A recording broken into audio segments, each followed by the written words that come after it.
Sejam bem-vindos ao canal Augusto Ascioli de Oliveira, criado no site YouTube para a produção de vídeos de interesse público.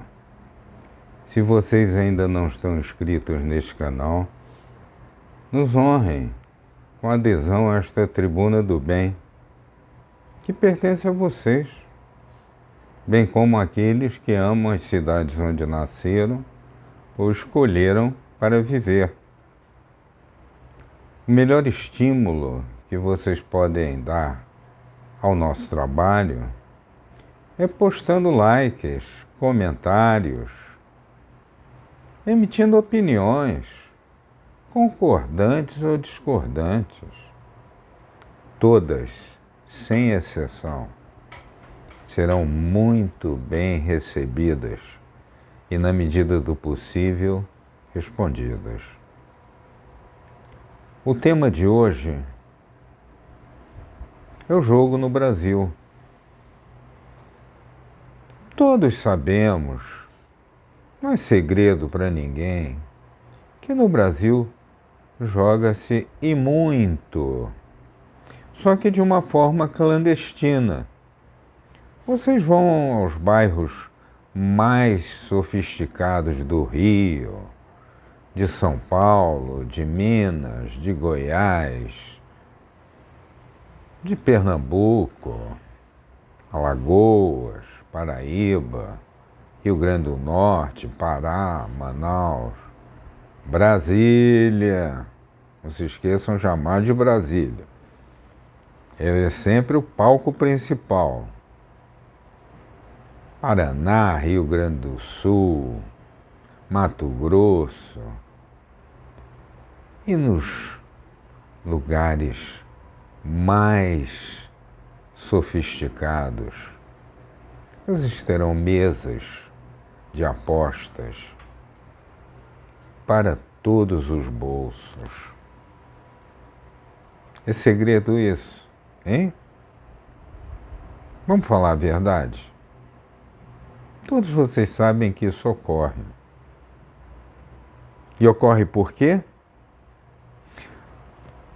Porque no dia 30 de abril de 1946, o presidente Eurico Gaspar Dutra, empossado 90 dias antes, eleito com o apoio do trade turístico, em particular de todos os cassinos, apunhalou.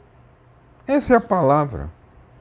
Apunhalou todo o trade turístico, fechando os cassinos no Brasil sob as mais pífias alegações.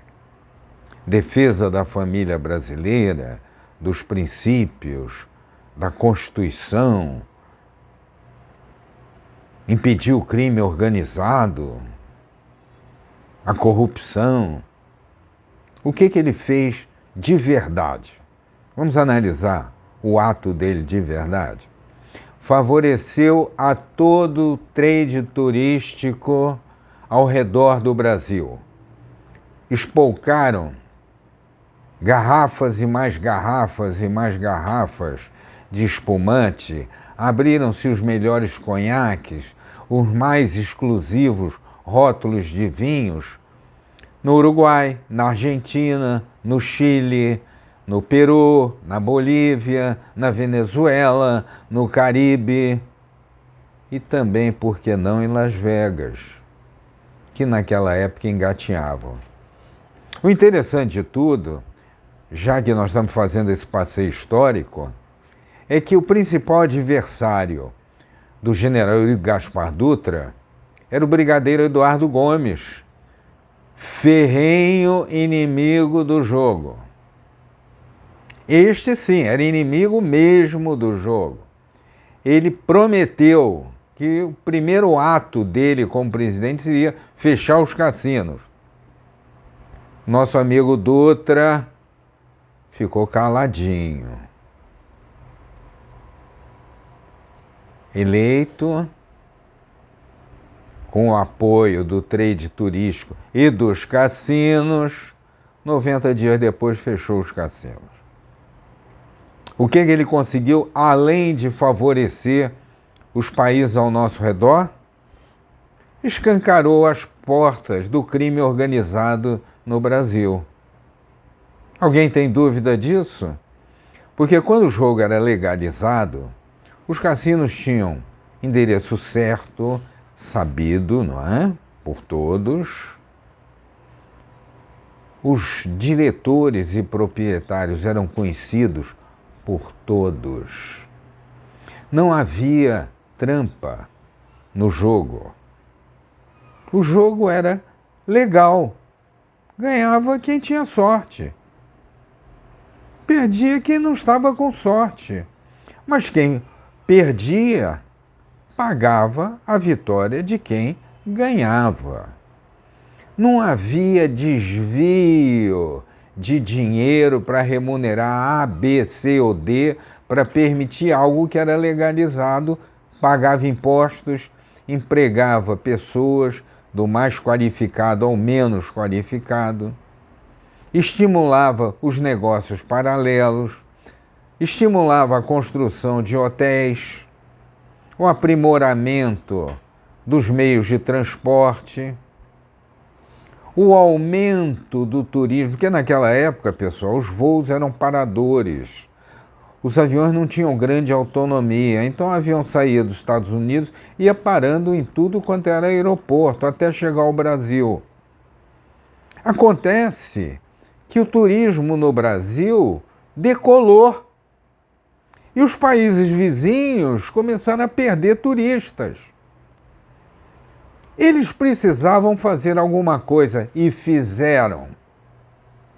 O jogo foi proibido no Brasil por interesses externos aos nossos interesses. E depois vieram com essa lorota, inclusive chamando jogo de azar.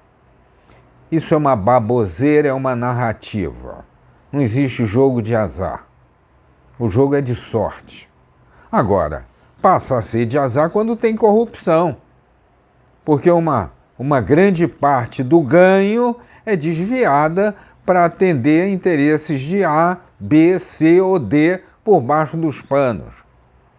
Alguém tem dúvida que a corrupção hoje, em relação ao jogo no Brasil, é muitas vezes maior do que foi nos anos 50? Alguém tem dúvida disso? Todos sabem que funcionam cassinos adoidado no Brasil. Eu usei essa expressão adoidado porque é uma expressão bem carioca, entendeu? Para mostrar que o negócio não tem limite. Nós precisamos, sabe, pessoal, é acabar com essa história que o brasileiro é bonzinho. Se o brasileiro fosse bonzinho,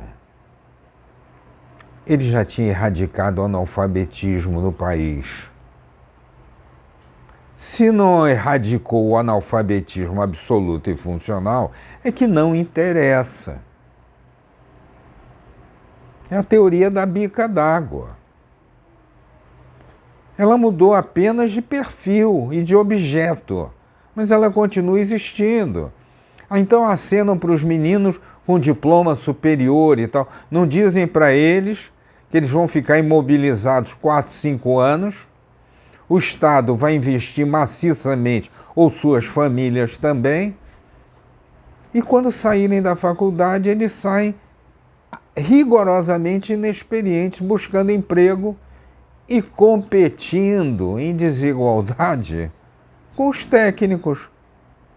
Porque o técnico faz um curso de 1 ano, acabou o curso, já está empregado. Pelo contrário, é até disputado. O garoto vai para a universidade, é contaminado por aqueles estudantes profissionais, muitos dos quais se transformam em políticos sem concluírem seus cursos. Existem aí uns famosos que circulam pela Câmara e tal, e coisa, não é? Arrotando um monte de falação. líderes estudantis que não se formaram. Mas vamos voltar para o esquema do jogo. Fizeram no Brasil o mesmo que fizeram nos Estados Unidos.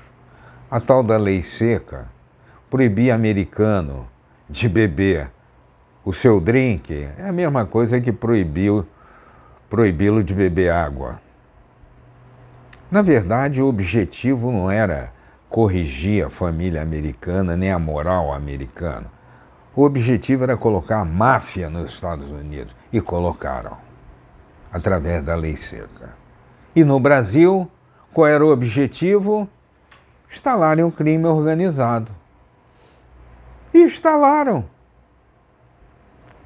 Faliram com o jogo legal, com tudo organizado, correto, inventaram a nomenclatura jogos de azar, muito parecida com outras narrativas aí, e depois em outros vídeos a gente comenta. E o que fizeram? Instalaram a mega corrupção no Brasil, que se espraiou para todos os segmentos da sociedade brasileira. Agora, neste exato momento, a sociedade brasileira se surpreende. Há uma emoção coletiva a respeito do Resort Taiaiá. Parabéns, meus parabéns pessoais ao ministro Toffoli, porque simplesmente ele disse o seguinte: chega de hipocrisia no Brasil. Vou abrir o cassino Taiaiá sim, e daí? Alguém vai se meter comigo? E ele foi aberto. Eu vejo na televisão, a polícia foi lá em Caxias e viu no bar do seu Manuel uma maquininha, meia mambembe, uma maquininha caça-níquel, foi apreendida e seu Manuel preso em flagrante. Muito bem. As lojas lá da Avenida Rio Branco, cheias de máquinas preparadas para recepcionar pessoas, foi tudo desbancado, as portas arrombadas, as máquinas recolhidas. Palmas. Palmas. E as máquinas do cassino Taiaiá foram recolhidas? Saiu alguma notícia nas televisões? Sim, porque a máquina lá do cassino de Caxias, do seu Manuel ou do seu Joaquim, foi apreendida e eles foram para a delegacia presos em flagrante. E as máquinas do Taiaiá foram apreendidas? Estão aonde, hein? Eu até gostaria de saber onde é que estão, sabe? Para eu ir até lá brincar um pouquinho. Olha, pessoal, o que está acontecendo no Brasil é que precisa ser feito um projeto de lei que no legislativo, com toda certeza, vai se chamar Projeto de Lei Taiaiá, para se acabar com a hipocrisia no Brasil. Porque os cassinos no Brasil, hoje, funcionam na casa de vocês, na sala, no quarto dos filhos, no banheiro, na cozinha. Eles simplesmente, instalados na África, Sudeste Asiático, Europa do Leste, do Oeste, América do Sul, até mesmo na América do Norte, montaram empresa aqui no Brasil e todo dia na televisão aparece Bet Nacional, nas camisas dos jogadores. Jogue, você ganhe não sei quantas rodadas e tal e coisa. O jogo aqui é honesto, você se diverte. Pessoal, eu quando vejo esses políticos falando que nós precisamos proibir os cassinos, deixem de ser cínicos. A Bet está aí mostrando que não precisa nem se empregar no Brasil. O emprego é nos outros lugares.